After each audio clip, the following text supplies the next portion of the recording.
একদিন কমলা রাস্তা দিয়ে হেঁটে কোথাও যাচ্ছিল। তখনই সে একটা গাড়ি দেখে। গাড়ি থেকে তার পুরনো বান্ধবী সুধা বেরোয়। সুধা, এই সুধা, কে তুমি? কি চাই? আর আমার নাম কি করে জানো? তুমি হয়তো আমাকে ভুলে গেছো, কিন্তু আমি নয়। আমি তোমার বান্ধবী কমলা। আমরা একসাথেই যে ক্লাসে পড়তাম। আমি তোমার জন্য রোজ আমার মায়ের রান্না করা আলুর পরোটা আনতাম, মনে আছে? হ্যাঁ হ্যাঁ, মনে পড়লো। কমলা, তুমি কত বদলে গেছো। শহরে পড়াশোনা আর বিয়েটা গ্রামে। কিভাবে থাকো তুমি ওখানে? আমাকে দেখো। আমার মা বাবা আমার বিয়ে একটা ধনী পরিবারে দিয়েছে। গ্রামে যে সুখ আর শান্তি আছে সেটা শহরে একদম নেই। এবার তুই আমার সাথে তর্ক করবি? বলছি তো, গ্রাম থেকে ভালো আমাদের শহর। দুজনে তর্ক করতে লাগে। তখনই সামনে থেকে একটা ট্রাক এসে তাদেরকে চাপা দিয়ে চলে যায়। মরার সাথেই দুজনে ডাইনি হয়ে যায়। এবার কি হবে আমার মেয়ের? ও মাকে ছাড়া কিভাবে থাকবে? আমি তো ভুলেই গেলাম, ওর বাবা ওকে মায়ের চেয়ে বেশি ভালোবাসে। এবার থেকে আমরা একটা কাজ করি, তুই এখানে শহরে থাকবি আর আমি গ্রামে। তখনই বুঝতে পারবি যে গ্রাম ভালো না শহর। আর কি ছিল, দুজনে নিজের জায়গা পাল্টে নেয়। ডাইনি কমলা শহরে থাকে, আর সুধা ডাইনি রূপ নিয়ে কমলার গ্রামে চলে যায়। ওদিকে শহরে কমলা এদিক ওদিক ছুটছিল, বুঝতেই পারছি না কোথায় যাই। তখনই কমলার সামনে তেলে ভাজার দোকান দেখে। ও সোজা ওখানে চলে যায়। দাদা, আমাকে একটু তেলে ভাজা দেবে? অনেক খিদে পেয়েছে, আমি তোমাকে টাকাও দেব। হ্যাঁ হ্যাঁ, নিশ্চয়ই।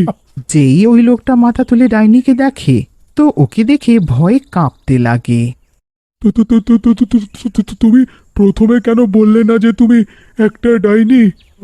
তেলে ভাজা বিক্রি করার লোকটা ওখান থেকে পালিয়ে যায় আর একটা তান্ত্রিককে নিয়ে আসে। আরে ডাইনি, এরকম কত ডাইনি এলো রে, যাদেরকে আমি পুড়িয়ে ছাই করে দিয়েছি।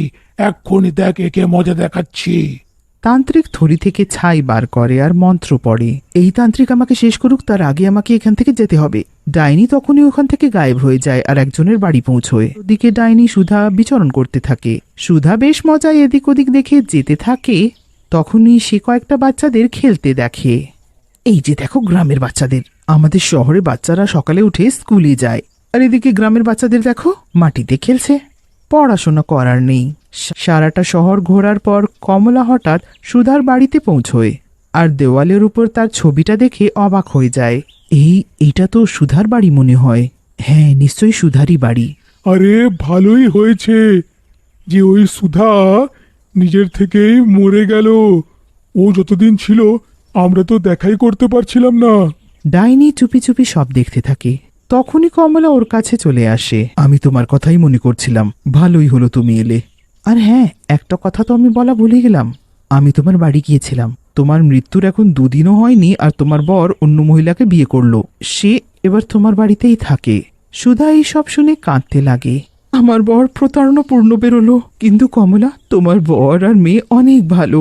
তোমার বর নিজের মেয়ের একদম মায়ের মতো খেয়াল রাখে।